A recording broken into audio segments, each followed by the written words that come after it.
સુરત સ્થિત VK film production દ્વારા લોકોનું મનોરંજન કરતા સોશિયલ મીડિયાના ઇન્ફ્લુએન્સરોનો ઉત્સાહ વધારવા માટે બેસ્ટ ઇન્ફ્લુએન્સર એવોર્ડ ફંક્શનનું અમદાવાદ ખાતે આયોજન કરવામાં આવ્યું, જ્યાં અલગ અલગ કેટેગરીમાં ઇન્ફ્લુએન્સરોને ટ્રોફી આપી સન્માનિત કરવામાં આવ્યા.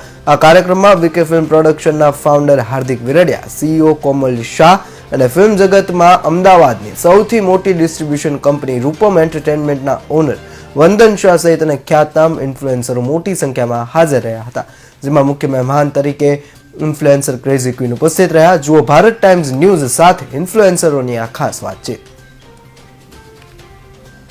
પહેલાના જમાનાની વાત કરીએ ને તો મનોરંજન માટે ટીવી જ એક ઓપ્શન હતો અને અત્યારના જમાનામાં દરેક વ્યક્તિના હાથમાં મનોરંજન આપતો સ્માર્ટફોન આવી ગયો છે અને અત્યારનો જમાનો એ રીલનો અને સોશિયલ મીડિયાનો જમાનો છે.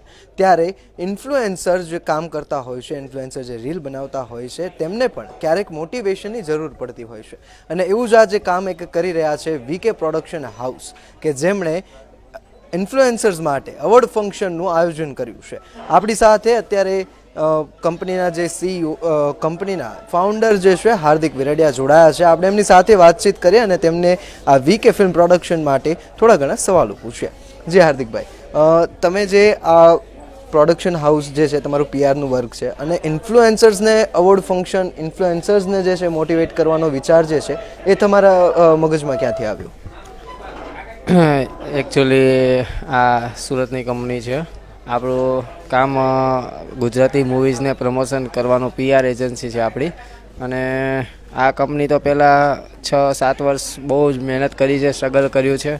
એના પછી જ્યારે લાગ્યું કે લોકો આપણને ઓળખે છે તો એક આપણે ઓળખાણ બનાવી અને આ કંપનીની સ્થાપના 2016માં કરી અને વીકે ફિલ્મ પ્રોડક્શનની સ્થાપના કરીને આપણે ઘણા બધા મૂવીઝ પ્રમોટ કર્યા છે. સ્ટાર્ટિંગ આપણું ઝોપડપટ્ટીથી થયું હતું, જે ગુજરાતી મૂવી પ્રજ્ઞેશભાઈનું મલ્લીનું આવ્યું હતું.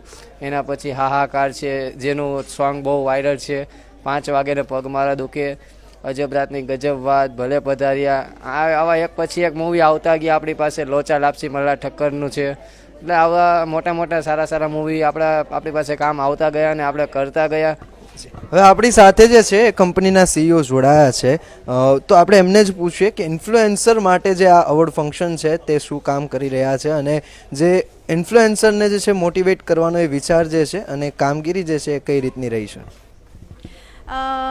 ઇન્ફ્લુએન્સરને મોટિવેટ કરવાની ને કામ કરવાની મને ત્યાંથી આઈડિયા આવ્યો છે કે ઇન્ફ્લુઅન્સર્સ જે છે, જે રિયલ ઇન્ફ્લુઅન્સર્સ છે, બહુ જ ઓછા થતા જાય છે. ઓનલી બિકોઝ કે એમના વ્યૂઝ નથી આવતા, એમના ફોલોવર્સ નથી વધતા, તો જસ્ટ એમને મોટિવેટ કરવા માટે આ શો ઓર્ગેનાઇઝ કર્યો છે. ઘણા ઇન્ફ્લુએન્સર જે છે એ રીલ્સમાં બોલતા હોય છે, રીલ્સમાં જે છે પોતાની કળાઓનું પ્રદર્શન કરતા હોય છે અને એન્કર એક બોલવાની એવી પદ્ધતિ છે કે જેમાં એન્કરિંગ કરવું એટલે આમ આખા પ્રોગ્રામના માહોલને બનાવીને રાખવાની વાત છે. ત્યારે આજે આપણી સાથે જે છે આ શોના જે છે એન્કર જોડાયા છે. જે આપનું નામ જણાવશો? सबसे पहले तो थैंक यू फॉर मीडिया. ये मीडिया के बिना हमारा कोई बोलते हैं ना काम नहीं है. और मीडिया और जब एंकर का मिलाप हो तो वो शो हिट भी होता है. और जब हम हिट करते हैं तो वो चीज़ हिट नहीं सुपर हिट होती है. और हमारे वॉल्यूम में इतना पावर होता है और हमारे मीडिया में इतना पावर होता है कि हमें जहाँ चीज़ उठानी होती है हम उठा ही लेते हैं. तो थैंक यू हमारे भारत को, मैं ये न्यूज़ को थैंक यू बोलूँगी कि आप यहाँ पे अपना कीमती समय लेके आए सबसे पहले तो. और वीके फिल्म प्रोडक्शन पीआर जो इन्होंने इतना बेस्ट अवार्ड ये इन्फ्लुएंसर को, साथ ही साथ एंकर्स को, जितने भी हर एक कैटेगरीज को इन्वाइट किया है. कपल कैटेगरी है, बोलते हैं ना चुन चुन के निकाला गया है. जैसे मैंने स्पीच में भी बोला ओ सांभा, चुन चुन के निकाला गया है. इन्फ्लुएंसर तो अहमदाबाद से आप देखो या बड़ौदा से इतने सारे हैं पॉपुलर, लेकिन चुन के निकालना बहुत टफ है. और जब एक एंकर उसको अवार्ड्स को शो प्रेजेंट करती है उसके लिए बहुत टफ होता है. ઇન્સ્ટાગ્રામમાં ફેમસ થવા કોણ નથી માંગતું? રીલ્સ અને અલગ અલગ કન્ટેન્ટ ક્રિએટ કરીને લોકો ફેમસ થવા માંગે છે. ત્યારે આપણી સાથે એક એવા વ્યક્તિ જોડાયા છે, ગુજરાતના વ્યક્તિ, મહેસાણાના વ્યક્તિ કે જેમના 1 મિલિયન ફોલોવર્સ છે. ક્રેઝી ક્વીન આપણી સાથે જોડાયા છે. ક્રેઝી ક્વીન સાથે થોડી ઘણી વાતો કરીએ. જી ક્રેઝી ક્વીન, ક્રેઝી ક્વીન તરીકે તમને બધા જ ઓળખે છે. તમારું ઓરિજિનલ નામ શું છે? ઓરિજિનલ નામ હું નહીં જણાવી શકતી કેમ કે બધા ક્રેઝીથી જ ઓળખે છે મને એટલે. ઓકે, તો તમે જે રીતે સોશિયલ મીડિયામાં આવ્યા તમારે 1 મિલિયન ફોલોવર થયા. જો કે 1 મિલિયન સુધી પહોંચવું જે છે એક બહુ મોટી વાત છે, ખુદમાં એક મોટી વાત છે કે મિલિયન સુધી ફોલોવર્સને લાવવા. તો તમારી કઈ રીતની સ્ટાર્ટિંગથી આ 1 મિલિયન સુધીની સફર કેવી રહી? સર એમાં કેવું છે કે 1 મિલિયન માટે મેં બહુ સ્ટ્રગલ કરી છે. ફેમિલીનો બી સપોર્ટ છે સારો મને, પણ શું આજુબાજુવાળા હોય કોઈ બી હોય એટલે બધા કે વિડીયો બનાવો છો નહીં સારું આમ તેમ, એ બધી બહુ ઘણી વાતો બી કરી છે મારી. પણ એક મારા મમ્મી અને મારા ભાઈએ બહુ જ મને સપોર્ટ કર્યો છે. તો 2 થી 3 વાર એવી રીતે સિચ્યુએશન એવી આવી ગઈ છે ને, તો હું એટલે આમ બહુ જ નીચે આમ થઈ ગયું હતું કે હવે કશું હવે છે નહીં લાઈફમાં, બધું એન્ડ આવી ગયું છે. તો બી મારા ભાઈએ મને બહુ જ સપોર્ટ કર્યો છે. કહેવાય છે કે કોઈ પણ વસ્તુની શરૂઆત કરો ને ત્યારે 0થી સ્ટાર્ટ થાય છે ને ત્યારે તમે એક મુકામ પર પહોંચી શકો છો. તમે પણ 0થી સ્ટાર્ટ કર્યું છે, તમને ફેમિલીનો સપોર્ટ મળ્યો છે. ઘણા બધા ઇન્ફ્લુએન્સર્સ એવા હોય છે કે જેમને ફેમિલીનો સપોર્ટ નથી મળતો, તે પોતાની રીતે કંઈક કરવા માંગે છે પણ તેમને રસ્તો નથી મળતો. તો એવા ઇન્ફ્લુએન્સર માટે અને જે લોકો અત્યારે આ ફિલ્ડમાં સ્ટ્રગલ કરી રહ્યા છે, તો એ વ્યક્તિઓને તમે શું કહેવા માંગશો? હાર્દિકભાઈ છે, આ સારી રીતે એવોર્ડનું કર્યું છે, સારો સપોર્ટ બી કર્યો છે અમને બધાનો. તો એવી જ રીતે આપણને કોઈ બી રીતે રસ્તો મળી જ રહેવાનો છે આગળ જવા માટે. એ આપણને આગળ વધવાનું છે તો કોઈ રોકી શકવાનું જ નથી આપણને. ઇન્સ્ટાગ્રામમાં પતિ પત્નીના ફની વિડીયો વાયરલ ખૂબ જ થતા હોય છે અને લોકોને ફેમિલી સાથે જોવા પણ ગમતા હોય છે. ત્યારે આવા જ એક કપલ આપણી સાથે જોડાયા છે, પરાગભાઈ અને રાધિકાબેન. તેમને પૂછીએ કે આ ફેમિલી સાથેનો જે વિડીયોઝ છે, લોકોને જે છે અત્યારે ફેમિલી સાથે અનબન હોય, ફેમિલી સાથે મજા ના આવતી હોય, જોવાની મજા ના આવતી હોય. અત્યારના યુવાનો એવા છે કે જે પોતાની લાઈફ પોતાની રીતે જીવવા માંગે છે અને એ સમયમાં જ્યારે આટલા બધા ડિજિટલ માર્કેટિંગના ને એ બધા ઇન્ફ્લુએન્સર છે, એ વચ્ચે તમે જે છે એક ફેમિલી કોન્ટેન્ટ બનાવ્યો છે અને આટલો બધો લોકોનો પ્રેમ મળ્યો છે, શું કહેવા માંગશો?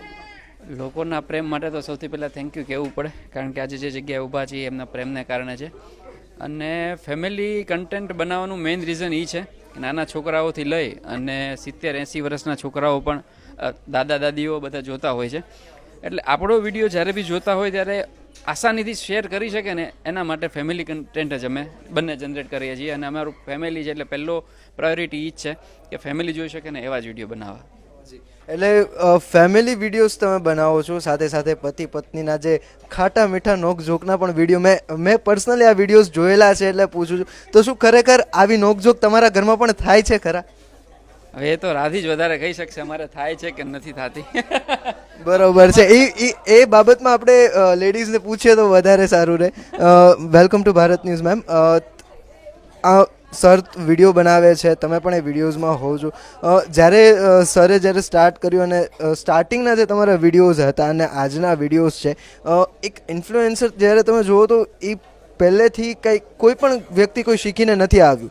તો એ સ્ટાર્ટિંગથી અત્યાર સુધીમાં તમે શું શીખ્યા અને કઈ રીતે જે છે એ આગળ વધે? કારણ કે તમારે એક નાનું બેબી બી છે, એ બી હેન્ડલ કરવાનું, સાથે સાથે સોશિયલ મીડિયા બી હેન્ડલ કરવાનું. કારણ કે જે રીતે કહ્યું છે કે ઇન્ફ્લુએન્સરને અમુક વખતે જે મોટિવેશનની જરૂર હોય, વિડીયોઝમાં લાઇક્સ ના મળતા હોય, વ્યૂઝ ના મળતા હોય, જેના કારણે તે નિરાશ થતા હોય. તમારે તો આખી ફેમિલી છે, એક લેડી જે છે આખી ફેમિલી હેન્ડલ કરતી હોય છે અને તેમ છતાં પણ તમે લોકો અત્યારે સોશિયલ મીડિયામાં એટલા બધા વાયરલ છો, શું કહેવા માંગશો? મને પરાગ હેન્ડલ કરે છે એટલે બધું એના ઉપર ટેન્શન, અને થોડું છોકરાઓ સાથે ફેમિલી સાથે અઘરું પડે છે, પણ પરાગનો સપોર્ટ છે એટલે વાંધો નથી આવતો. અને રિયલમાં ઝઘડતા, મતલબ રીલ્સમાં ઝઘડીએ છીએ તો ખોટું ઝઘડે, પણ રિયલમાં ખરેખર ઘણી વખત રીલ્સના કારણે ઝઘડા થઈ જાય છે. વીકે ફિલ્મ પ્રોડક્શન દ્વારા જે છે આ એવોર્ડ ફંક્શનનું, બેસ્ટ ઇન્ફ્લુએન્સર એવોર્ડ ફંક્શનનું આયોજન કરવામાં આવ્યું. તેમાં અલગ અલગ કેટેગરી વાઇઝ જે છે એ એવોર્ડ આપવામાં આવ્યા છે. ત્યારે બેસ્ટ ઇન્ફ્લુએન્સર અને એન્કરનો એવોર્ડ જેણે પ્રાપ્ત કર્યો છે, કશિશ અડવાણી આપણી સાથે છે. તેમની સાથે આપણે વાતચીત કરીએ. કશિશ, તમને જે આ બેસ્ટ એન્કરનો એવોર્ડ મળ્યો છે, તમે જ્યારે ડિજિટલ માર્કેટિંગ શરૂ કર્યું અને હવે તમે જે એન્કર તરફની પોતાની સફર શરૂ કરી છે, તે વિશે શું કહેવા માંગશો?